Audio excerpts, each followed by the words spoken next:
नमस्कार दोस्तों, मैं मनोज आज आपके लिए लेकर आया हूँ यूपी डीएलएड सेकेंड सेमेस्टर की इंग्लिश राजन सीरीज़।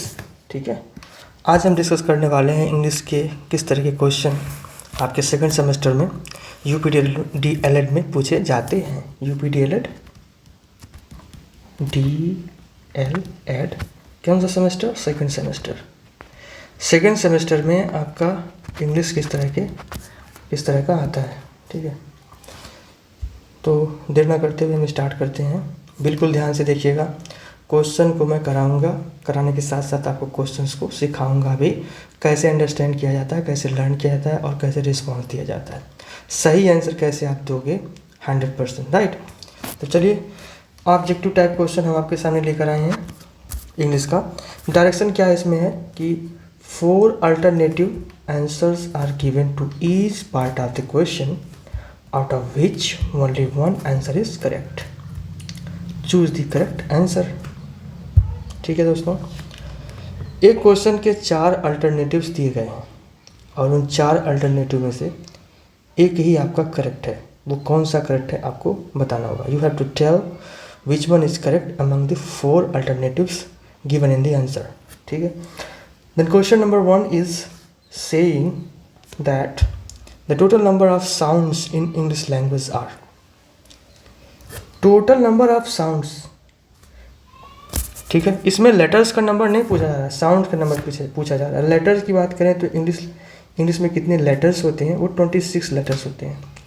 इंग्लिश अल्फ़ाबेट में कितने लेटर्स होते हैं? 26। लेकिन यहाँ पे साउंड्स, अगर हम साउंड्स की बात करें, फोनेटिक्स की बात करें तो कितने होते हैं? आज आप याद कर लो, 44। ठीक है, 44 तरह के साउंड्स इसमें होते हैं। Now next question is what are the 2 receptive skills like receptive skills जिसमें आप एक्सेप्ट करते हो, चीज़ों को एब्जॉर्ब करते हो। ठीक है, वो हमारी क्या होती है? Receptive skill. तो लिसनिंग एक क्या है? लिसनिंग में आप चीज़ों को क्या करते हो? लिसनिंग में आप चीज़ों को एब्जॉर्ब करते हो। कैसे? ईयर के माध्यम से, कान के माध्यम से। रीडिंग भी करते हो, रीडिंग में भी आप क्या करते हो? वो भी एक्सेप्ट करते हो, एब्जॉर्ब करते हो। तो लिसनिंग और रीडिंग क्या हो जाएगी? आपकी रिसेप्टिव स्किल हो जाएंगी। ना question number 3 is who invented the bilingual method. Bilingual method को किसने आविष्कार किया था? ठीक है, तो आप याद कर लीजिए, बाइलिंगुअल मेथड का आविष्कार किसने किया था? CJ डॉडसन, DODSON। ठीक है, डॉडसन को अगर आप याद करना चाहते हो, आप भूल जाते हो, तो बाइलिंगुअल को क्या बोल सकते हो? डैडसन। डैड मतलब बाप और सन मतलब बेटा, दोनों को मिला दिया जाए तो डैडसन हो जाता है। डैडसन, और शुद्ध होता है कितना, कैसा होता है शुद्ध? डॉडसन होता है। ठीक है, ये हमारे याद करने का ट्रिक हो गया। तो बाइलिंगुअल मेथड का इन्वेंशन किसने किया था? डैडसन ने, CJ डॉडसन ने। ना क्वेश्चन नंबर 4, चलिए देखते हैं question number 4। Which one of the following is not an example of imperative sentence. अब इम्परेटिव सेंटेंस होता क्या? पहले तो ये समझिए। ठीक है, सेंटेंस के 4 टाइप अगर हम बात करें, 4-5 टाइप के, तो पहला सेंटेंस का टाइप होता है असर्टिव। ठीक है, असर्टिव में एक होता है हमारा अफर्मेटिव, एक निगेटिव होता है। ठीक है, सकारात्मक और नकारात्मक। दूसरा हमारा क्या होता है? इंट्रोगेटिव। ठीक है, इंट्रोगेटिव सेंटेंस होता है जिसमें हम क्वेश्चन आस्क करते हैं, जिसके लास्ट में क्वेश्चन मार्क लगा रहता है।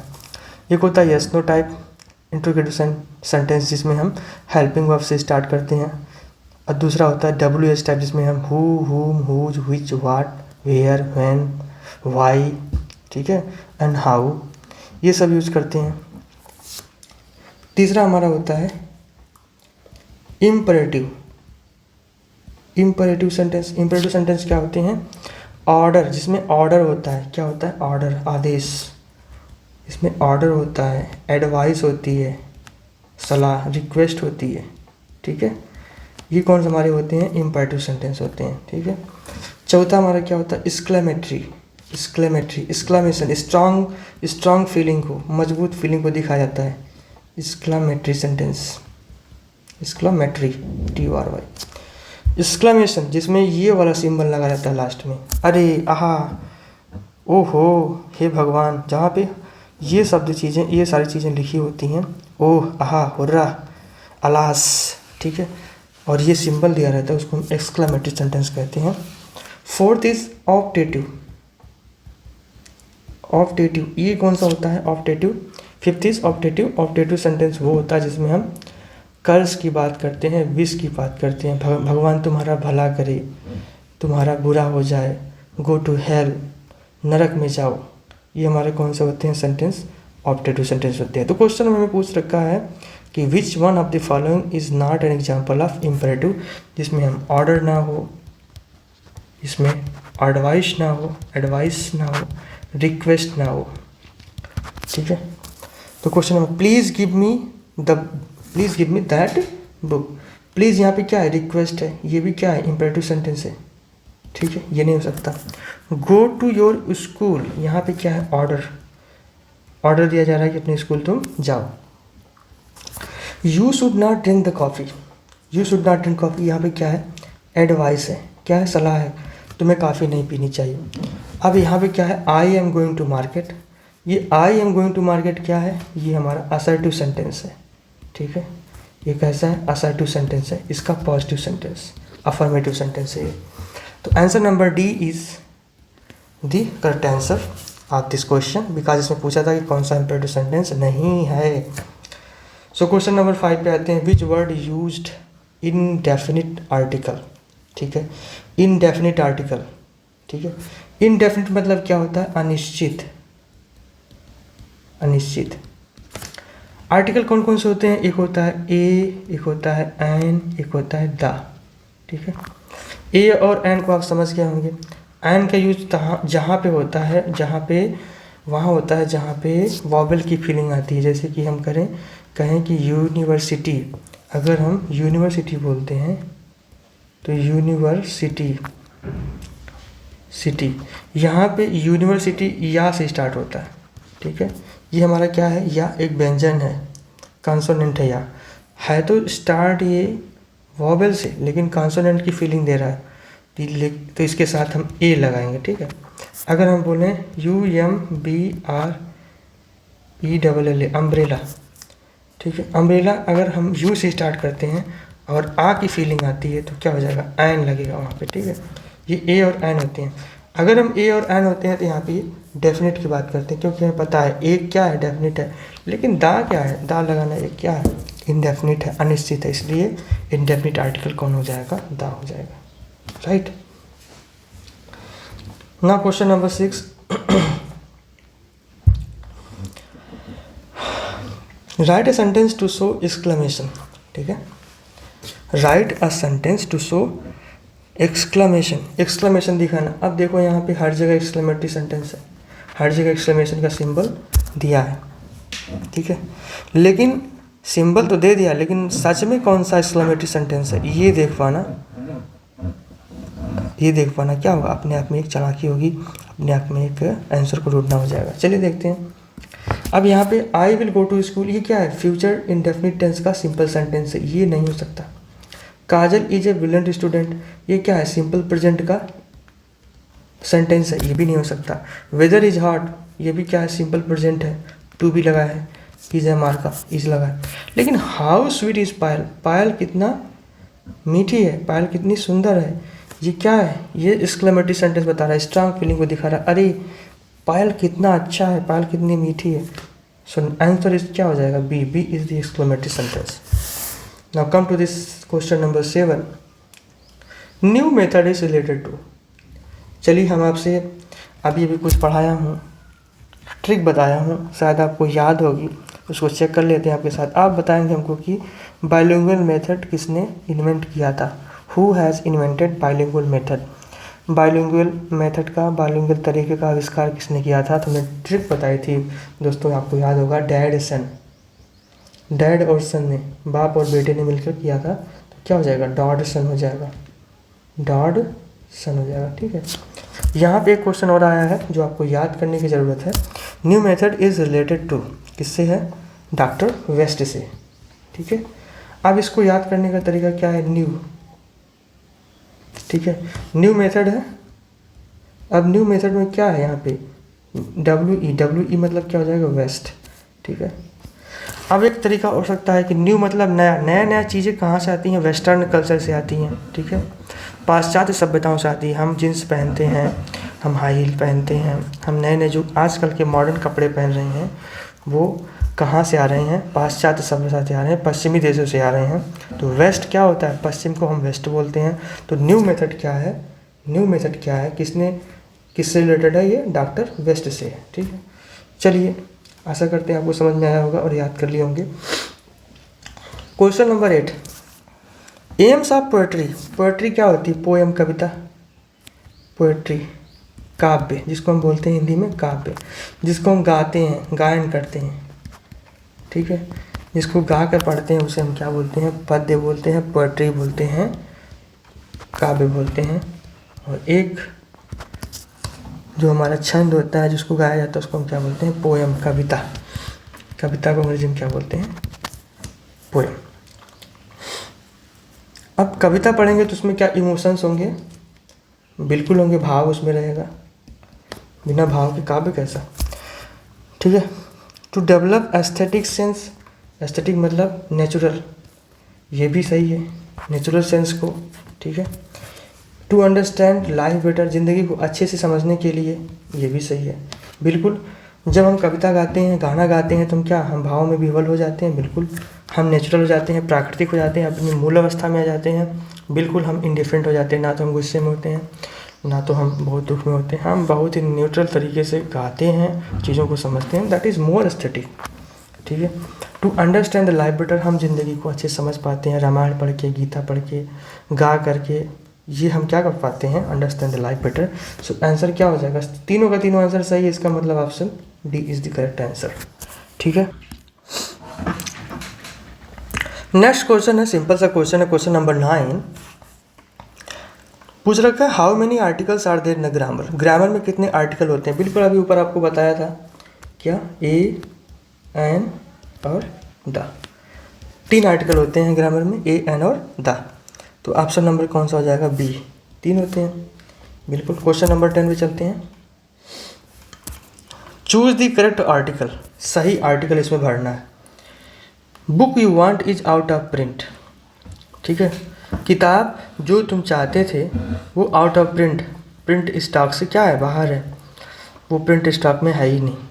कौन सी बुक, जब जो की मीनिंग आती है, जब जो का कहना होता है, जब कुछ स्पेशल समझना होता है, स्पेशल थिंग की बात होती है कि अरे this is the same boy home you have seen study, home you सा स्टडी। ठीक है, ये वही लड़का जिसको आपने कल देखा था, तो वहाँ भी this is this same boy, this same book. तो यहाँ पर क्या हो जाएगा, द बुक, वही किताब, यू वांट जो तुम चाहते हो, द बुक वह किताब जो तुम चाहते हो, इज आउट ऑफ प्रिंट, अरे वो तो प्रिंट से बाहर है। तो इसमें उचित आर्टिकल कौन सा हो जाएगा, बिना कन्फ्यूजन के क्या हो जाएगा, द, क्योंकि बहुत ही स्पेशल है ये। ठीक है, ना come to the 11 point, question number 11, the superlative degree of beautiful. ठीक है, अब पॉजिटिव होती है डिग्री, कंपैरेटिव होती है, एडजेक्टिव की डिग्री, एडवर्ब और एडजेक्टिव डिग्री में चलते हैं, फर्स्ट फॉर्म, सेकंड फॉर्म, उनका थर्ड फॉर्म होता है, और 3 फॉर्म में चलती हैं, जैसे कि गुड, बेटर, बेस्ट, पॉजिटिव। एक पहले समझ लेते हैं डिग्री कितनी प्रकार की होती है, पॉजिटिव होती है, फिर उसके बाद कंपैरेटिव, उसके बाद सुपरलेटिव। अब पॉजिटिव डिग्री क्या होगी, जैसे कि गुड, कोई चीज़ गुड है और 2 लोगों में तुलना करना है तो वहाँ पे क्या होगा, बेटर, दोनों के लिए। और तीसरा सुपरलेटिव, बेस्ट। ठीक है, बेस्ट जो सबसे अच्छा होगा उसको हम सुपरलेटिव बोलेंगे। बेस्ट के साथ हमेशा सुपरलेटिव डिग्री के साथ क्या आता है, हमेशा याद रखिए, द आता है। सुपरलेटिव डिग्री के साथ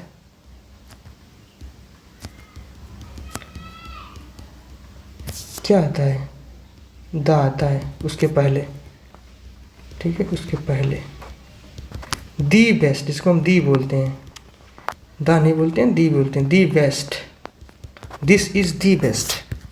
द और दी क्या होता है वो आपको ग्रामर में पढ़ेंगे तब पता चलेगा आपको कि दी और द में डिफरेंस होता है, कब इसको दा बोलते हैं, कब इसको दी बोलते हैं।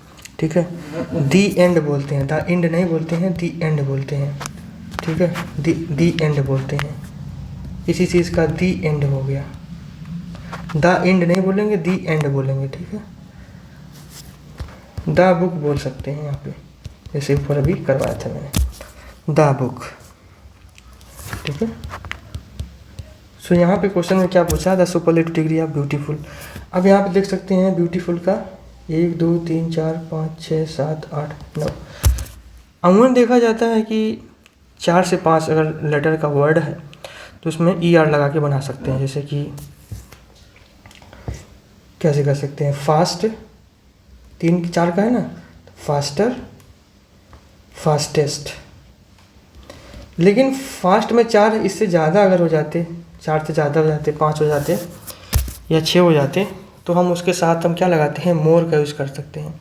मच लगाते हैं, मोर लगाते हैं, मच लगाते हैं या फिर मोर लगाते हैं। अब मच कहाँ लगाते हैं, मोर कहाँ लगाते हैं, जिसको हम काउंट कर सकते हैं वहाँ पे मोर लगाते हैं, जिसको हम काउंट नहीं कर सकते उसके सामने हम क्या लगाते हैं, मच लगाते हैं, ऐसा देखा जाता है। Superlative degree of beautiful is most beautiful, ठीक है। इसका थर्ड फॉर्म क्या होता है, अब इसको समझा जाए कि मच और मोर लगा रहे हैं सुपरलेटिव के लिए, तो ठीक है, इसको भी समझना ज़रूरी है, ठीक है। तो ये होता है मैनी, ठीक है, मोर, ठीक है, मोस्ट। फिर यहाँ पे मच, मोर, मोस्ट, ठीक है। अब काउंटेबल है तो मैनी, अनकाउंटेबल तो मच। दोनों का ये हो जाएगा पॉजिटिव डिग्री, ये हो जाएगा हमारा कंपेरेटिव डिग्री, हो जाएगा सुपरलेटिव डिग्री। सुपरलेटिव पूछा जाता है, मोस्ट लग जाएगा ब्यूटीफुल के सामने, क्या हो जाएगा, most, most beautiful, most beautiful. चलिए क्वेश्चन नंबर 12 पे चलते हैं। In which method is mother tongue use during the early stage to explain the meaning of new words, phrases, idioms, sentence etcetera, ठीक है। किस मेथड में मदर टंग का प्रयोग किया था, मदर टंग मतलब मातृभाषा, ठीक है। जैसे आप पूर्वांचल के हो, यूपी में अगर पूर्वांचल से हो, बिहार से हो, बिहार से जो पूर्वांचल से सटा हुआ बिहार है, गोरखपुर है, ठीक है, देवरिया, यहाँ पे कौन सी बोली बोली जाती है, कौन सी मातृभाषा होती है, भोजपुरी होती है। आप अयोध्या की तरफ जाते हो, इलाहाबाद की तरफ जाते हो, तो कौन सी भाषा, कौन सी मातृभाषा होती है, अवधी होती है। तो यही वो पूछ रहा है कि mother tongue use during the early stage. Early stage मतलब शुरुआती अवस्था में, उम्र की शुरुआती अवस्था में बच्चे को मातृभाषा में नए नए शब्दों को सिखाया पढ़ाया जाता है, कहावतें बताई जाती हैं, फ्रेजेस बताए जाते हैं, मुहावरे बताए जाते हैं, सेंटेंस, जो कुछ भी वाक्य हैं उनको हम किस में बताते हैं, मातृभाषा में बताने और समझाने का काम करते हैं। अगर हम मातृभाषा का यूज हम पढ़ाने के लिए कर रहे हैं, सिंपल समझो, अगर मातृभाषा का यूज, मातृभाषा का प्रयोग होता है पढ़ाने, पठन पाठन में, पठन पाठन में मातृभाषा का प्रयोग, ठीक है। पठन पाठन में मातृभाषा का प्रयोग किसके मेथड में किया जाता है, तो हमारा होता है बाइलिंगुअल मेथड, ठीक है, बाइलिंगुअल मेथड, जिसके इन्वेंशन किसने किया था, जिसका इन्वेंशन डैडिसन ने किया था, ठीक है। अप्रोच मतलब कि अगर हम अंग्रेजी को सिखाना है तो ग्रामर ट्रांसलेशन मेथड यूज़ कर सकते हैं, बाइलिंगुअल मेथड यूज़ कर सकते हैं। जैसे कि हम हिंदी बोलेंगे, उसको ट्रांसलेट करेंगे इंग्लिश में, इस प्रकार से हिंदी को ट्रांसलेट करके इंग्लिश में इंग्लिश को सिखाया जाता है, वो भी क्या है, बाइलिंगुअल मेथड है, ठीक है। जब पढ़ाने की प्रक्रिया, पठन पाठन की प्रक्रिया मातृभाषा में होती है तो उसे हम बाइलिंगुअल मेथड कहते हैं, बाइलिंगुअल अप्रोच कहते हैं। चलिए क्वेश्चन नंबर 13 पर वीडियो को जल्दी से जल्दी आगे बढ़ाते हैं ताकि लंबी ना हो पाए और आपको समझ भी आए, ऐसा ध्यान में रखते हैं। Choose the correct preposition. Preposition बेटा, प्रीपोजिशन, प्री प्लस पोजीशन किसके, नाउन और प्रोनाउन के, ठीक है। नाउन और प्रोनाउन के पहले आते हैं प्रीपोजिशन, उनका संबंध ऑब्जेक्ट और सब्जेक्ट से बताने के लिए। ठीक है, सब्जेक्ट और ऑब्जेक्ट से कोई भी नाउन या प्रोनाउन किस प्रकार से निर्भर है, किस प्रकार से जुड़ा हुआ है, इस संबंध को बताने के लिए प्रीपोजिशन उनके पहले आते हैं। जैसे कि हम बोलें कि the ball is on the table, the ball is on the table. अब यहाँ पे टेबल क्या है, एक नाउन है ना, टेबल नाउन है, ऑन क्या हो जाएगा, प्रीपोजिशन। ठीक है, इन दोनों नाउन के बीच में क्या संबंध है, बॉल और टेबल के बीच में, उसको कौन बता रहा है, प्रीपोजिशन बता रहा है। He is going to market, he is going to market. अब इसमें क्या है, वह जा रहा है मार्केट में, तो ही क्या है, प्रोनाउन है, और मार्केट क्या है, नाउन है। इस नाउन और प्रोनाउन के बीच में क्या संबंध है उसको दिखाने के लिए कैसे दोनों जुड़े हैं उसको हम दिखा रहे हैं, कैसे, टू प्रीपोजिशन से। तो प्रीपोजिशन क्या करते हैं, नाउन प्रोनाउन को सब्जेक्ट और ऑब्जेक्ट से किस प्रकार से निर्भर हैं उसको दिखाने के लिए प्रीपोजिशन का प्रयोग किया जाता है। ठीक है, अब किसी बीमारी का नाम लिया है कॉलरा, क्या है कॉलरा, चोलेरा लिखते हैं कॉलरा को, CHOLERA। ठीक है, जब भी कोई बीमारी आएगी उसके साथ कौन सा प्रीपोजिशन लगता है, आप याद कर लीजिए, कौन सा लगता है, ऑफ लगता है। तो ही डाइड ऑफ कॉलरा। ठीक है, वो कॉलरा से मर गया, कॉलरा से मर गया, तो ही डाइड ऑफ कॉलरा। ठीक है, याद रहेगा आपको। चलिए, question number 14, a language can be acquired through. Language को सीखा जाता है, लैंग्वेज को धारण किया जा सकता है एक्वायर्ड थ्रू, किसके माध्यम से, किसके माध्यम से लैंग्वेज को एक्वायर्ड किया जा सकता है, exposure, repetition, motivation, all of those.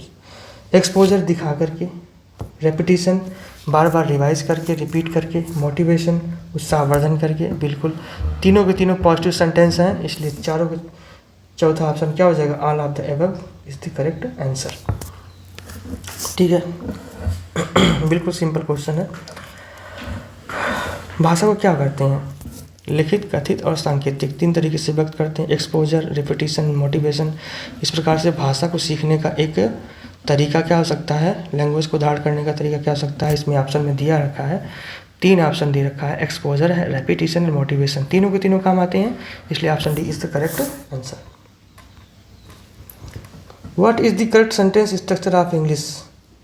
ठीक है, what is the correct sentence structure of English, English का करेक्ट सेंटेंस स्ट्रक्चर क्या है। ठीक है, अब यहाँ पे सब्जेक्ट, वर्ब, ऑब्जेक्ट दे रखा है, तो बिल्कुल यहाँ पे सिंपल सेंटेंस की बात कर रहा है, आपको समझ जाना चाहिए। तो सब्जेक्ट होता है, वर्ब होता है, ऑब्जेक्ट होता है, S U V, S V O. ठीक है, तो यस है, वी है, ओ है, कहाँ है, यहाँ पे यस है, सब्जेक्ट है, वर्ब है, ऑब्जेक्ट है, option C is the correct answer.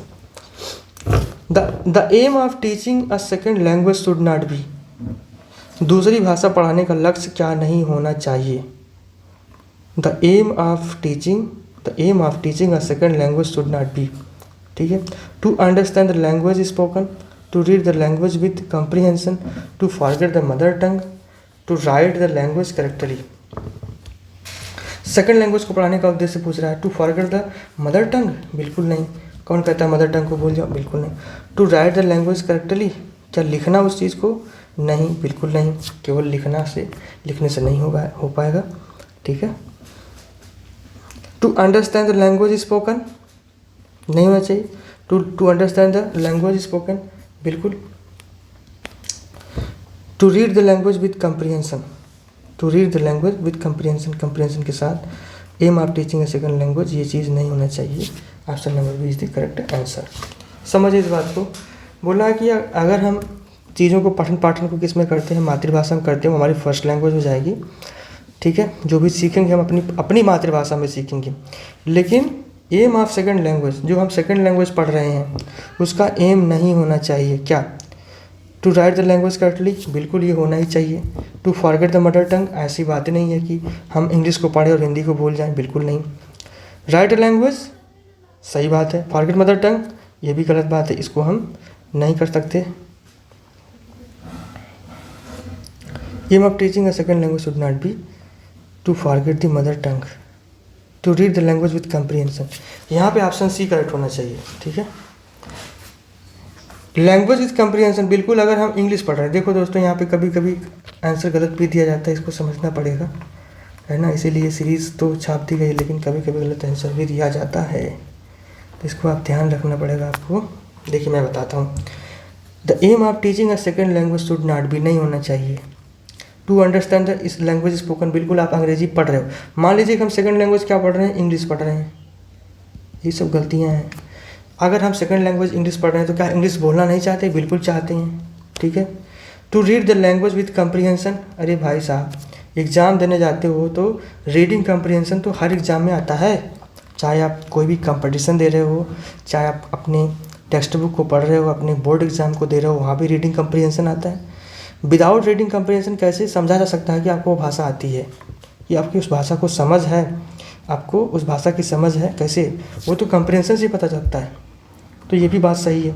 To write the language correctly, क्यों भाई आप इंग्लिश लिखते नहीं हो क्या, इंग्लिश को लिखना सीखते नहीं हो क्या, तो ये भी ऑप्शन सही है, लेकिन इसका नेगेटिव इम्पैक्ट नहीं पड़ना चाहिए, वो है कि to forget the mother tongue, क्या हम अंग्रेजी पढ़ते हैं तो हिंदी को भूल जाते हैं क्या, नहीं, बिल्कुल नहीं, इसलिए option C is the correct answer, नहीं होना चाहिए। शुड नॉट बी, सेकेंड लैंग्वेज को पढ़ने का उद्देश्य हमारा अपनी मातृभाषा को भूलना नहीं होता है। लोग इंग्लिश पढ़ लेते हैं, हर जगह इंग्लिश झाड़ने लगते हैं, वो अच्छी बात नहीं है।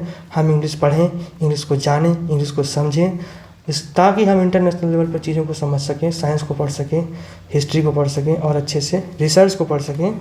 लेकिन इसका मतलब ये नहीं कि हम हर जगह इंग्लिश बोलने लगें और अपनी मातृभाषा को भूल जाएँ, भोजपुरी को भूल जाएँ, हिंदी को भूल जाएँ, मगधी को भूल जाएँ, अवधि को भूल जाएं, ऐसा बिल्कुल नहीं होना चाहिए। सो यहाँ पे correct answer is the answer number B, option को हम यहाँ पे अपनी तरफ से लगा देते हैं, option number C is the correct answer, ठीक है दोस्तों।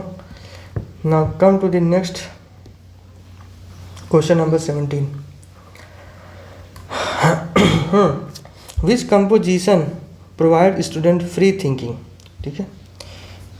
कंपोजिशन फ्री थिंकिंग, किसमें फ्री थिंकिंग आती है, मतलब कौन से कंपोजिशन में आप फ्री होकर सोच पाते हो चीज़ों को, ठीक है। Writing composition, guided composition, oral composition. यहाँ पे देखो एक ऑप्शन नंबर सी गाइडेड है। जब गाइडेड है तो जितना गाइड किया जाएगा उतना ही आप लिखोगे ना, तो फ्री हो ही नहीं सकता। राइटिंग कंपोजिशन, जैसे आप एप्लीकेशन लिखते हो, लेटर लिखते हो, एसे लिखते हो, रिपोर्ट लिखते हो, न्यूज़ लेटर लिखते हो, ठीक है, नोटिस लिखते हो, इसमें क्या है, इसका एक फुल पैटर्न होता है, उसी पैटर्न में आपको लिखना होता है। तो ये क्या फ्री थिंकिंग है, नहीं, बिल्कुल नहीं है, बिल्कुल गाइडेड ये भी है, जितना कहेगा उतना ही लिखा जाएगा एप्लीकेशन में। ओरल कंपोजिशन, ठीक है, ओरल कंपोजिशन भी इसका आंसर नहीं हो सकता है, free composition is the correct answer. यहाँ पे लिखा है कि फ्री होकर के लिखिए, फ्री होकर सोचिए, फ्री कंपोजिशन, आप अपने मन से कुछ सोच कर लिख रहे हो, उसे हम क्या बोलते हैं, फ्री कंपोजिशन, ठीक है। So option number D is the correct answer. Question number 18 पे चलते हैं। Objective of teaching poetry is, ठीक है, इंजॉयमेंट, बिल्कुल काव्य को पढ़ोगे आनंद आएगा। अप्रिसिएशन मतलब होता है किसी की प्रशंसा करना। कॉम्प्रिहेंशन, बिल्कुल, all of this is the correct answer, ठीक है। Question number 19, what are the two productive skill. Receptive skill आपने पढ़ा था, लेकिन प्रोडक्टिव, ठीक है। प्रोडक्टिव स्किल मतलब जो दिखता है, दिया जाता है, ठीक है। क्या लिसनिंग प्रोडक्टिव स्किल है, नहीं, रिसेप्टिव स्किल है, इसको हम एक्सेप्ट कर सकते हैं सेंसस के माध्यम से। स्पीकिंग स्किल, स्पीक बोलना, प्रिंट करना, मतलब कि क्या होता है, एक इनपुट होता है, एक आउटपुट होता है। इनपुट जो अंदर जा रहा है उसको हम रिसेप्टिव बोलेंगे, जो बाहर आ रहा है उसको हम प्रोडक्टिव बोलेंगे, ठीक है। स्पीक करते हैं तो बोलते हैं, लिखते हैं वो बाहर आता है, लिखते हैं वो भी बाहर आता है, बोलते हैं वो भी बाहर आता है, ठीक है। लिसनिंग फिर से हम क्या कर रहे हैं, एक्सेप्ट कर रहे हैं, इनपुट डाल रहे हैं। स्पीकिंग नहीं, ये हमारी प्रोडक्टिव हो गई, ये रिसेप्टिव हो गई। रीडिंग क्या है, रीडिंग रिसेप्टिव है, और राइटिंग क्या है, प्रोडक्टिव है। दोनों का दोनों किस में है, ये भी स्पीकिंग प्रोडक्टिव है, राइटिंग प्रोडक्टिव है, तो option number B is the correct answer, ठीक है बच्चों। क्वेश्चन नंबर 20 पे आते हैं। Fill in the blanks with suitable pronoun. Suitable pronouns, उचित प्रोनाउन से भरिए इसको। Pronoun, pro plus noun, noun का प्रोफेशनल वर्जन सर्वनाम, सर्व प्लस नाम, जो सबका नाम होता है उसे सर्वनाम बोलते हैं। जैसे हम वह बोलें,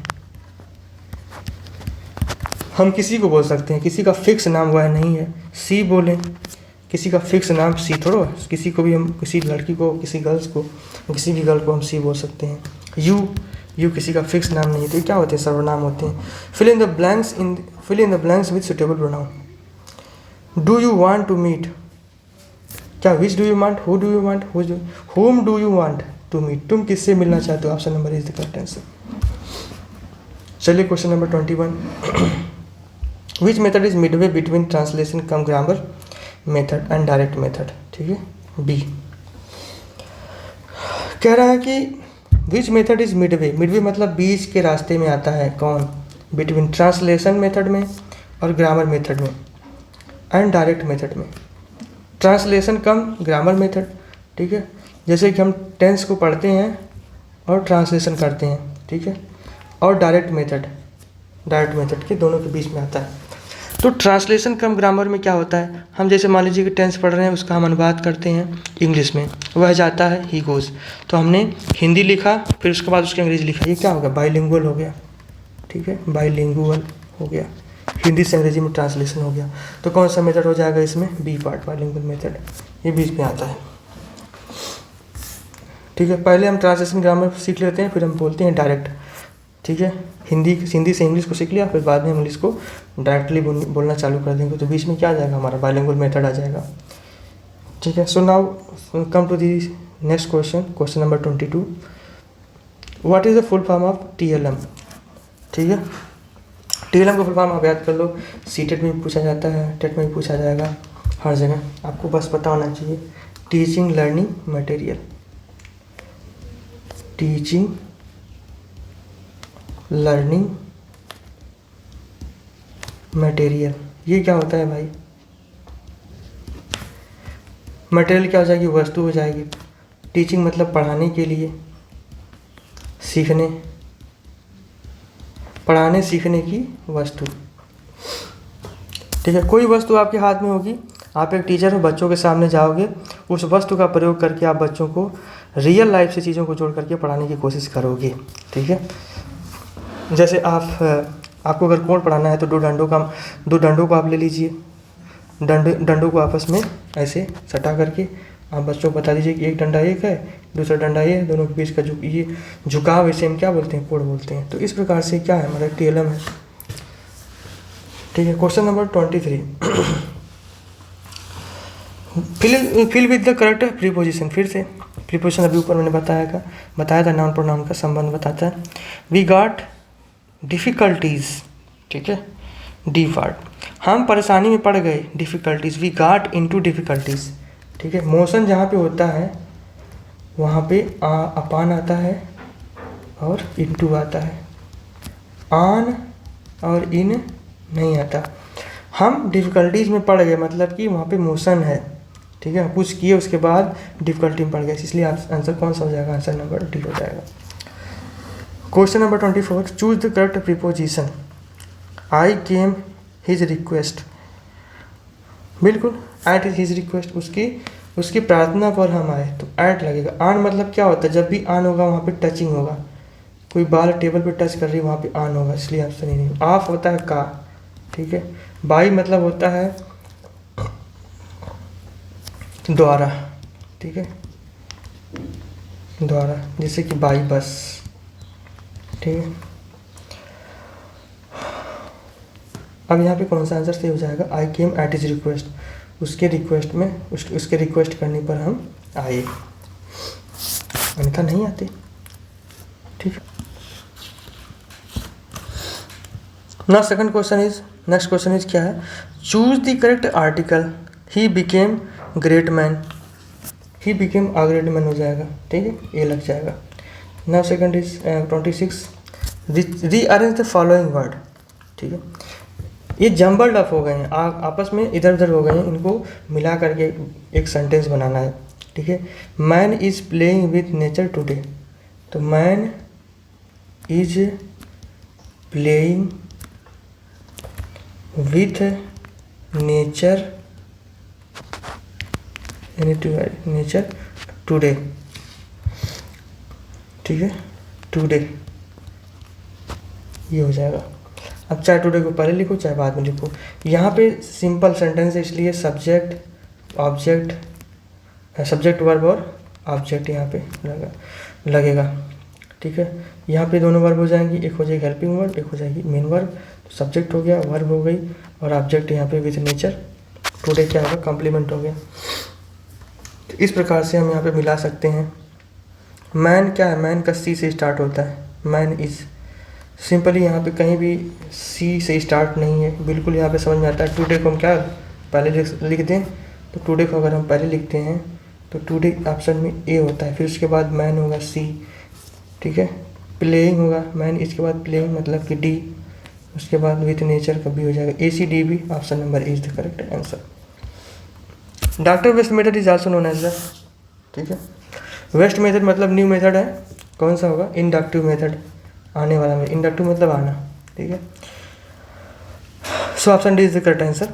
choose the correct article. We decided to stay at hotel in the centre of the town, ठीक है।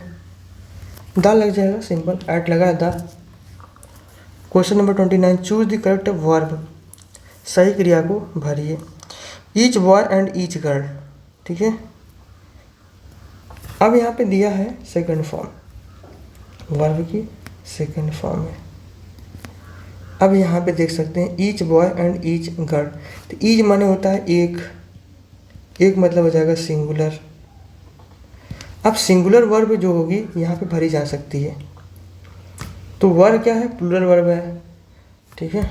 ईज क्या है, ये भी सिंगुलर, ये भी प्लूरल। तो यहाँ पे ईज भी सिंगुलर है, वाज भी सिंगुलर है। अब कहने के लिए ऑप्शन डी भी सही, सी भी सही हो सकता है, ऑप्शन ए भी सही हो सकता है, लेकिन ये माना जाता है कि जो ऑप्शन पहले आता है उसी ऑप्शन को सही मानते हैं, इसलिए हम each boy and each girl was punished लिख देंगे। ये पैसिव वॉइस में है, देखो बेटा, इसलिए ईच भी लग सकता है वहाँ पे, ठीक है, लेकिन वाज पहले आ गया इसलिए हम वाज को मारेंगे। चलो आगे चलते हैं। Question number 30, which of the following is the possessive case. Possessive case कौन सा है। पोजेसिव केस होता क्या, पोजेशन, पोजेसिव। आई है, हु है, हुम है, हुज है। तो पोजेसिव मतलब जिससे रिलेटेड हो, संबंधित, संबंधित केस, ठीक है, संबंधित केस। हु, आई, आई क्या है, सब्जेक्टिव केस है, सब्जेक्ट होता है ये, सब्जेक्टिव केस, ठीक है। हुम क्या है, ऑब्जेक्टिव केस है, ठीक है। हुज मतलब किसका, हुज मतलब किसका। हु क्या है, ये भी सब्जेक्टिव केस है। देखो यही है ना, सीरीज में कुछ गलतियाँ भी आ जाती हैं, है ना। तो हुज मतलब किसका, किससे रिलेटेड है, तो हुज क्या हो जाएगा, ये हमारा क्या हो जाएगा, पॉजिटिव केस हो जाएगा, ठीक है। आशा करते हैं अगर आपको ऑप्शन यहाँ पे नहीं दिख रहा है तो आप यहाँ दिखना चाहिए, ऑप्शन नंबर डी ही होगा यहाँ पे, कुछ और नहीं होगा। जिससे संबंधित है उसे ही तो हम बोलेंगे, उसका पोजेशन है, जिससे रिलेटेड है। मेरा, उसका, इसका, उनका, तो हुज में ही तो है संबंध वो। हूँ माने कौन हो जाएगा, ठीक है। हु मतलब कौन हो जाएगा, हु मतलब किस, हु मतलब whom do you want to meet, तुम किससे मिलना चाहते हो, तो हुम अलग हो जाएगा। किसका है, हुज पेन इज दिस, तो हमारा क्या हो जाएगा, पॉजिटिव केस हो जाएगा। Question number 31, which letter is are silent in the word whistle. Whistle में कौन सा वर्ड साइलेंट है, ये आपको बताना है। व्हिसिल में अगर क्या टी आ रहा है, नहीं आ रहा है, ठीक है। व्हिसिल में क्या एच आ रहा है, एच आ रहा है। व्हिसिल में हम डब्ल्यू यूज कर रहे हैं, आई यूज कर रहे हैं, यल यूज कर रहे हैं, ई यूज कर रहे हैं, विसल विसल विसल विसल, लेकिन एच नहीं यूज कर रहे हैं। एच और टी क्या है, साइलेंस है। बिल्कुल अगर हम यहाँ पे देखें तो टी एक में है, जो कि टी तो साइलेंट है 100%, इसलिए option number B is the correct answer. Question number 32, which of the following word is an adjective. विशेषण कौन सा है, विशेषण। भाई विशेषण क्या होते हैं, नाउन और प्रोनाउन की जो विशेषता बताते हैं उन्हें हम विशेषण कहते हैं। चूज माने चुनना होता है, ये एक वर्ब हो गई, ठीक है। चूजर चुनने वाला, ये हमारा क्या हो जाएगा, नाउन हो जाएगा, क्या हो जाएगा, सब्जेक्ट हो जाएगा। चूजली, चूजी, चूजली मतलब ये हमारी क्या हो जाएगी, एडवर्ब हो जाएगी। ठीक है, चूजली, यल वाई जोड़ दिया नाउन में, चूजली हो गया क्या, एडवर्ब। लेकिन चूजी जो है ये हमारी क्या हो जाएगी, एडजेक्टिव हो जाएगा। Option number C is the correct answer. Okay दोस्त, चलिए क्वेश्चन नंबर 33 पे चलते हैं। Find out the correctly spelled word. Spelling बतानी है, स्पेलिंग चेकिंग भी आती है आपके एग्जाम में, तो स्पेलिंग भी आपको याद रहनी चाहिए, वक़ैब भी आपको याद रहनी चाहिए, वोकैबुलरी भी आपको याद रहनी चाहिए। चलिए दोस्तों, MUNDAY मंडे, ठीक है, सैटरडे, वेडनेसडे, मतलब कि आपको हफ्ता के, सप्ताह के, वीक के 7 दिनों के नाम अंग्रेजी में याद होने चाहिए। चलिए हम आपको याद करते हैं।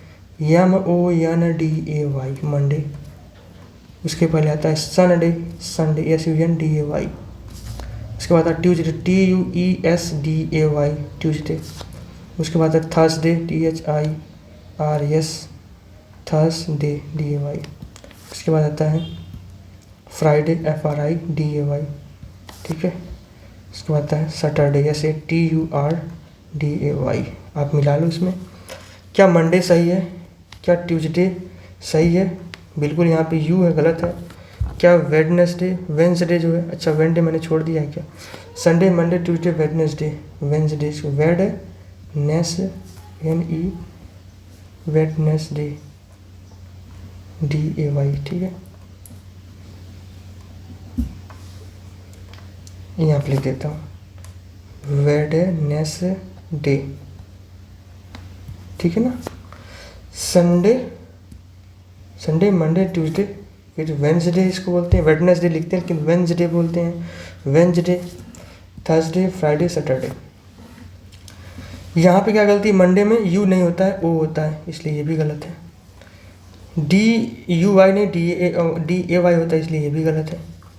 चलिए, सैटरडे में TUR होता है, यहाँ पे यू रहेगा, इसलिए भी गलत है। लेकिन वेडनेसडे क्या हो जाएगा, सही हो जाएगा, WEDNESDY 100%। चलिए question number 34, which of the following is also known as the science of sound. Science of sound, science of sound का मतलब आवाज़ का विज्ञान, आवाज़ का विज्ञान, ठीक है। आवाज़ को लैटिन वर्ड में फ़ोन बोलते हैं, फ़ोन, फ़ोन, फ़ोन आ रहा है ना, पहले हम जैसे बोलते थे टेलीफोन, ठीक है, फ़ोन हो गया, ठीक है, फ़ोन। फ़ोन किससे रिलेटेड है, आवाज़ से। आपको कहाँ फ़ोन दिख रहा है, लास्ट में दिख रहा है डी में, तो आँख बंद करके मार दीजिए फ़ोन। फोनेटिक्स, इंग्लिश में कितने फोनेटिक्स होते हैं, कितने साउंड होते हैं, 44। क्वेश्चन नंबर 1 ही था, आपको मैंने बताया भी। आवाज़ का विज्ञान फोनेटिक्स को बोलते हैं। टेलीफोन, ठीक है, टेली मतलब होता है दूर,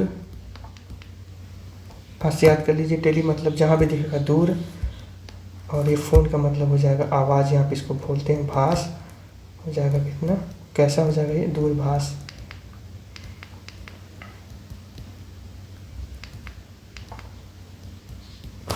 ठीक है, क्वेश्चन नंबर 34 हो गया।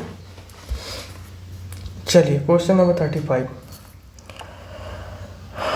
विच of the following is in possessive case. फिर वही बात है, पॉजेसिव मतलब मेरा, तेरा, इसका, उसका, रिलेटेड,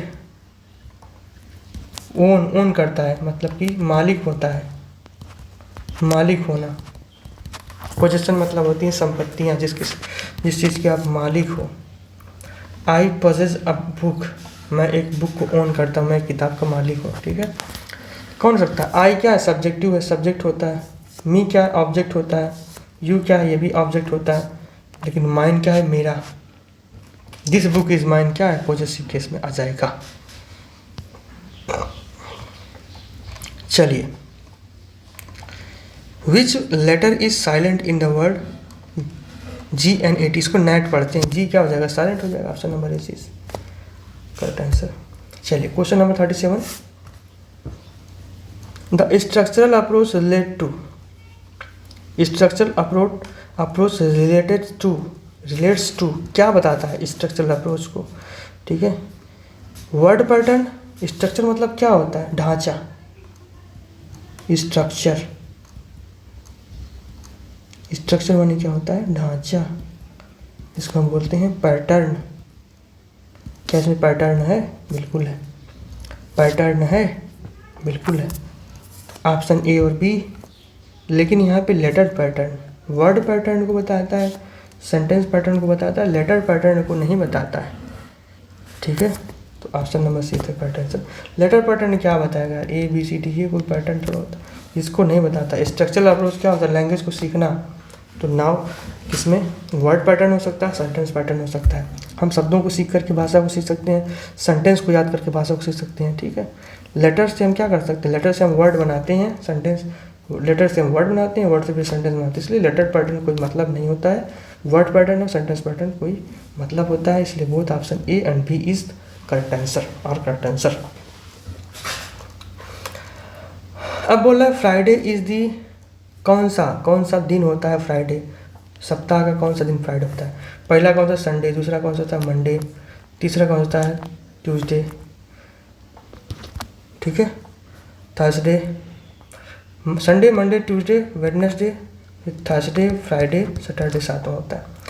अब हमें फ्राइडे, अब हमें पता होना चाहिए कि फ्राइडे के बाद क्या था, सैटरडे, सैटरडे कौन सा, सेवन्थ होता है, तो फ्राइडे कौन सा हो जाएगा, सिक्स्थ हो जाएगा, ठीक है। कोई दिक्कत वाली बात नहीं है, क्योंकि इस फ्राइडे के बाद क्या था, सैटरडे, सैटरडे लास्ट डे होता है, मतलब कि सेवन्थ होता है, इसलिए सेवन से पहले कौन हो जाएगा, सिक्स हो जाएगा। Option number D is the correct answer. भाई फिफ्थ लिखा है, कैसे भाई, Sunday, Monday, Tuesday, Sunday, Monday, Tuesday, Wednesday, Thursday, Friday, Saturday, Saturday, ठीक है, सैटरडे सेवन्थ, ठीक है। यहाँ पे अगर मंडे को पहला मानेंगे तो ये तो 5 हो जाएगा, है ना। अब इसमें ऐसा क्यों दिया है, ठीक है, इसको check. Okay, sorry for miss information. Sunday क्या होता है, वीकेंड डे होता है, जिस दिन छुट्टी होती है, इसलिए संडे कौन सा दिन होगा, सातवां दिन होगा। छठवां कौन सा हो जाएगा, सैटरडे, इसलिए पांचवां दिन कौन सा, फिफ्थ डे कौन सा हो जाएगा, फ्राइडे हो जाएगा। So answer C is the correct answer, Friday, या फॉर फ्राइडे और या for fifth,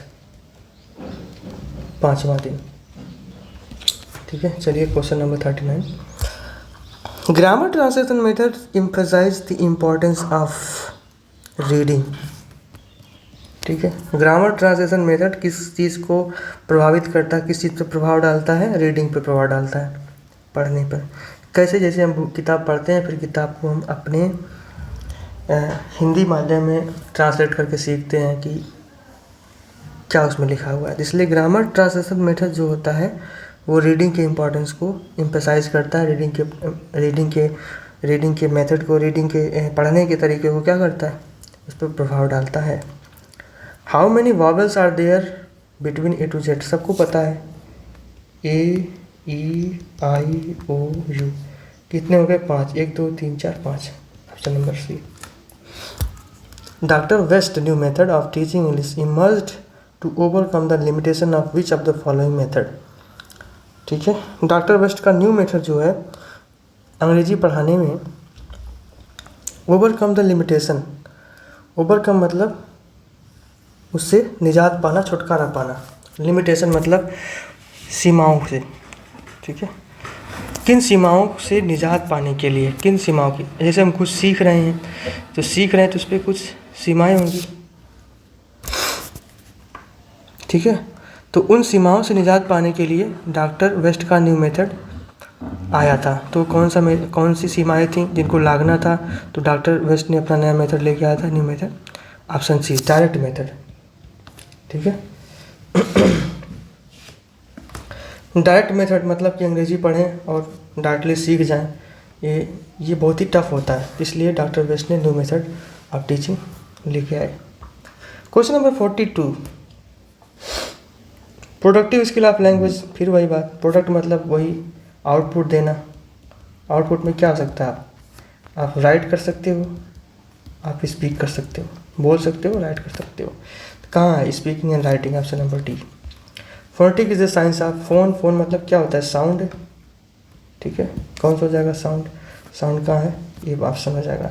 choose the correct article from the following option to fill the blanks, which has been teaching for he has been teaching for, since और for होता है ना, since और फार लगता है, फार पीरियड ऑफ टाइम के लिए लगता है, पीरियड ऑफ टाइम के लिए लगता है, जैसे कि क्या 2 घंटे, 3 घंटे, 4 दिन, 5 दिन, मतलब इसमें नंबर दिया होता है। लेकिन सिंस जो होता है फिक्स्ड पॉइंट ऑफ टाइम के लिए होता है, पॉइंट ऑफ टाइम जो नियत होता है, फिक्स होता है, सुबह से, शाम से, दोपहर से, मंडे से, 2 जनवरी से, 3 जनवरी से। तो यहाँ पे लिखा he has been teaching for hour, hour क्या है, ये पीरियड है, ठीक है, अवधि है, तो इसके सामने क्या लगेगा,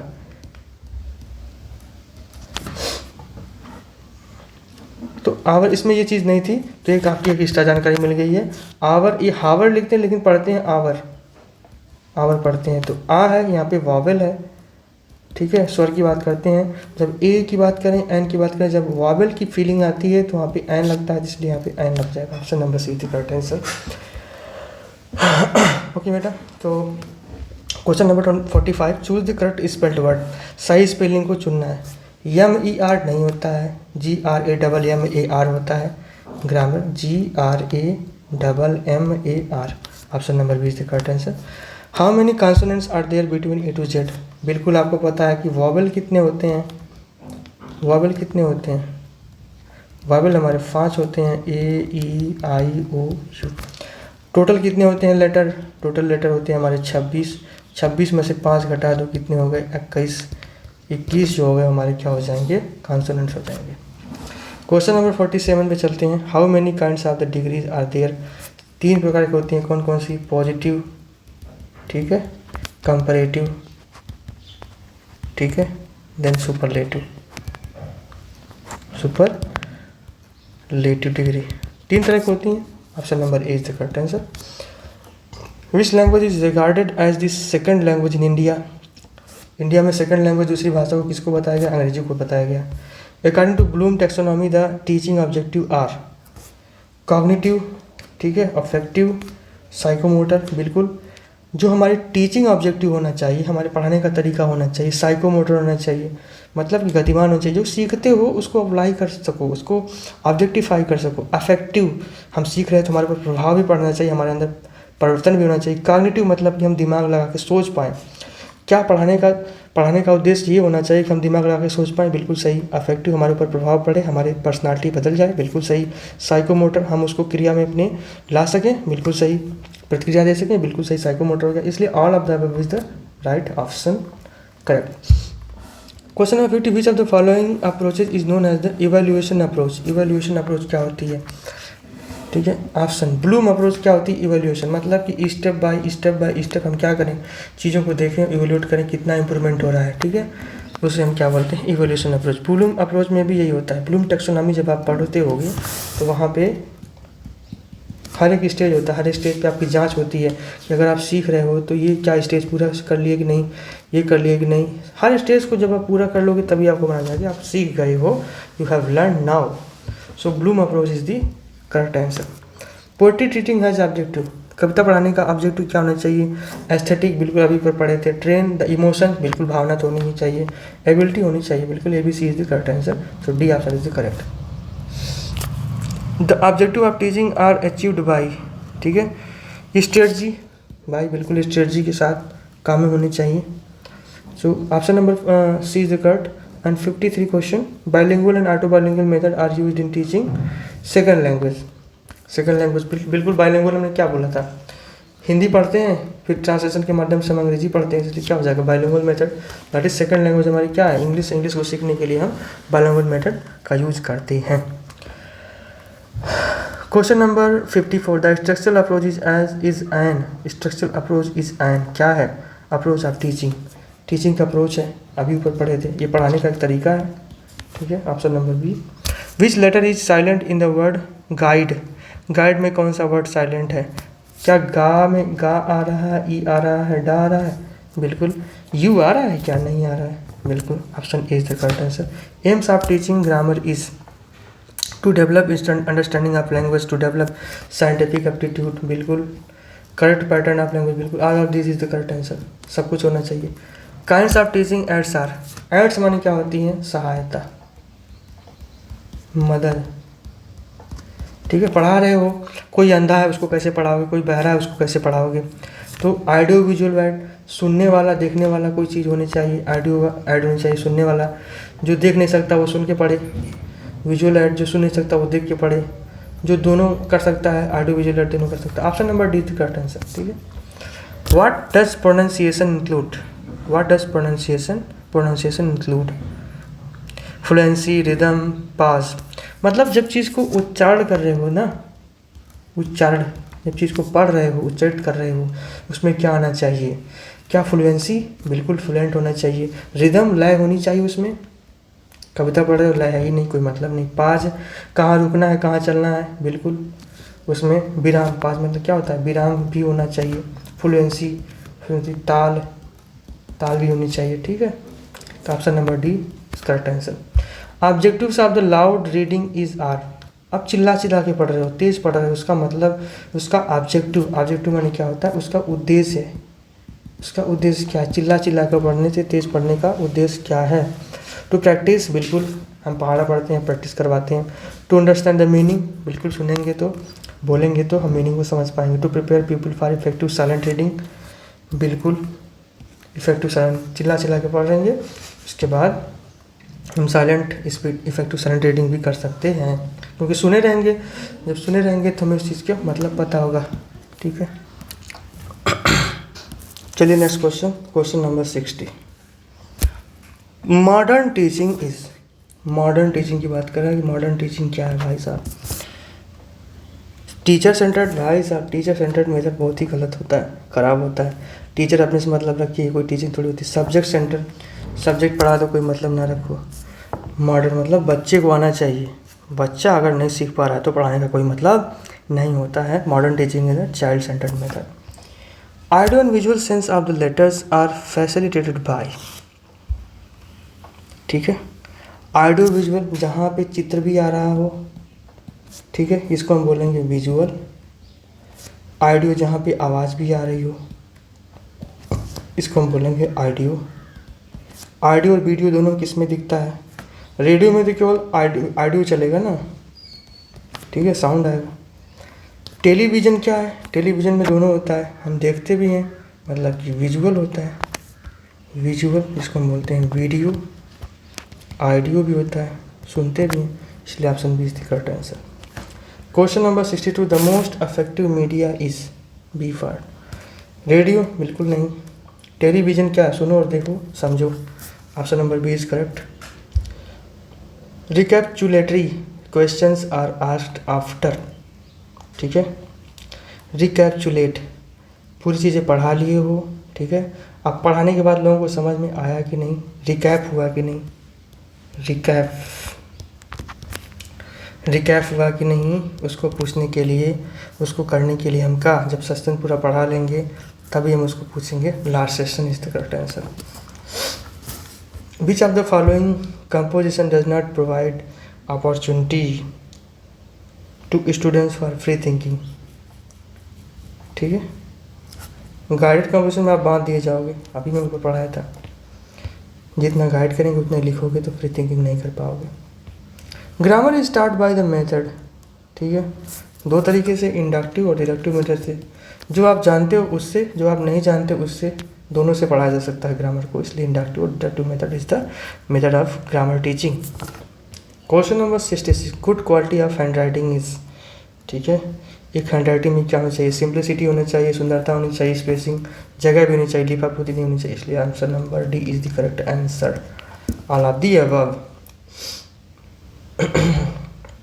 methods approaches to teaching English is, ठीक है, स्ट्रक्चरल अप्रोच होती है, ग्रामर ट्रांसलेशन मेथड होती है, डायरेक्ट मेथड, सब के सब क्या है, इंग्लिश को पढ़ाने के तरीके हैं। Structural method, grammar method, GT grammar translation, direct method, ये सब के सब क्या हैं, इंग्लिश पढ़ाने के तरीके हैं।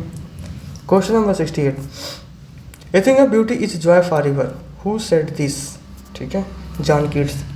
आप याद कर लो, जब भी ब्यूटी की बात आएगी वहाँ पे जॉन कीट का नाम ना आए, प्रिंस ऑफ ब्यूटी बोलते हैं इसको, प्रिंस ऑफ ब्यूटी। इनकी कविताओं में ब्यूटी की एक्सप्लेनेशन, ब्यूटी का एक्सप्लेनेशन, सुंदरता का एक्सप्लेनेशन बहुत ही ज़्यादा मिलता है। तो जॉन कीट क्या है? जॉन कीट्स क्या है? प्रिंस ऑफ ब्यूटी हैं। तो a thing of beauty is a joy for ever, ये आपको सवाल मिलेगा क्लास 10th की बुक में या फिर 11th की या 12th की बुक में, हाई स्कूल इंटर की किसी भी किताब में ये चीज़ है। तो इसके राइटर कौन है? John Keats.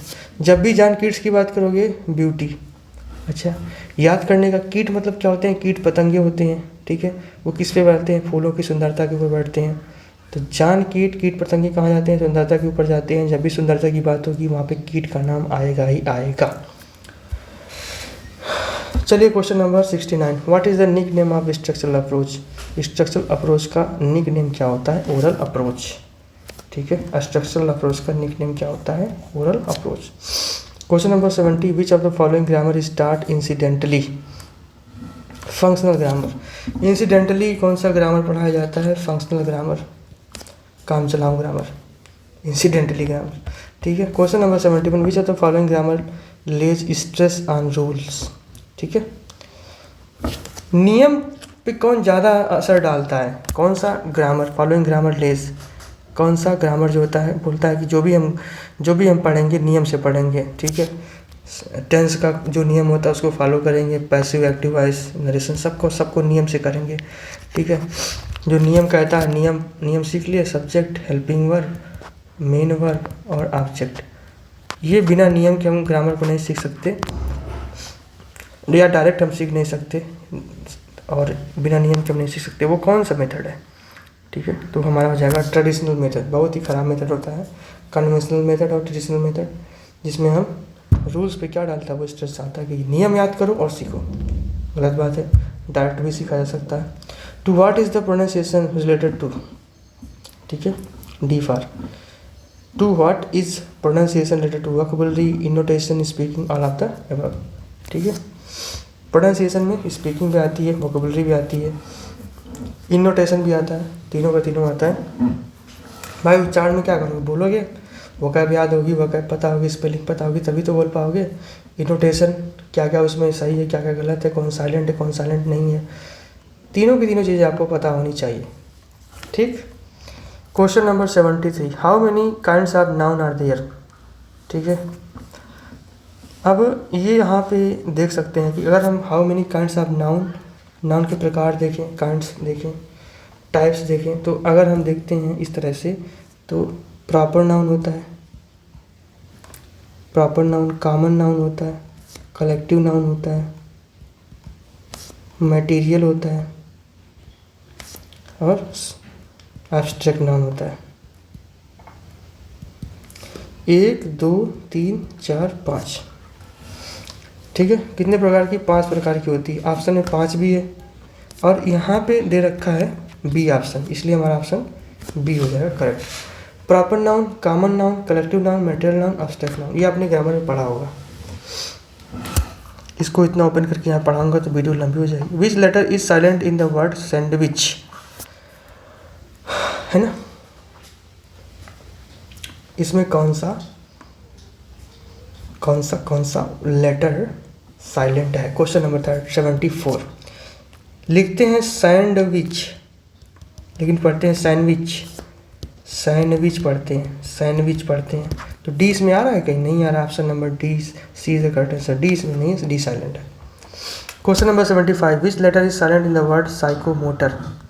बिल्कुल, सा से स्टार्ट हो रहा है, साइकोमोटर, तो हमें पी क्या है इसमें? साइलेंट हो जाएगा। How many kinds of sentences are there? ठीक है, सी 4 टाइप के सेंटेंस होते हैं। कौन कौन से?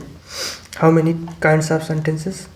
असर्टिव, इम्परेटिव, ठीक है, इंट्रोगेटिव, एक्सक्लेमेटरी, ये 4 तरह के होते हैं। ऑप्टेटिव एक 5वां लिया जाता है, लेकिन मेनली 4 तरह के होते हैं, असर्टिव, इंट्रोगेटिव, इम्परेटिव, एक्सक्लेमेटरी, ठीक है। तो यहाँ पे 4 इज द करेक्ट आंसर हो जाएगा, क्योंकि यहाँ पे 5 ऑप्शन में है ही नहीं। 2 6 4 7 है, इसलिए 4 इज द करेक्ट आंसर।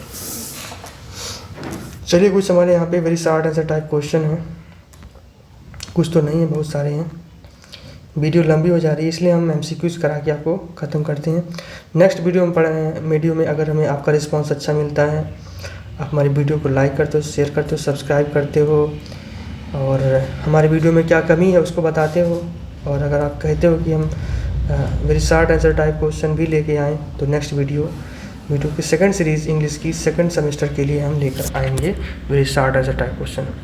तब तक के लिए नमस्ते, पढ़ते रहिए, अपने एग्ज़ाम की तैयारी करते रहिए और फुल मार्क लाइए अंग्रेजी में, मैं तो यही कहूँगा।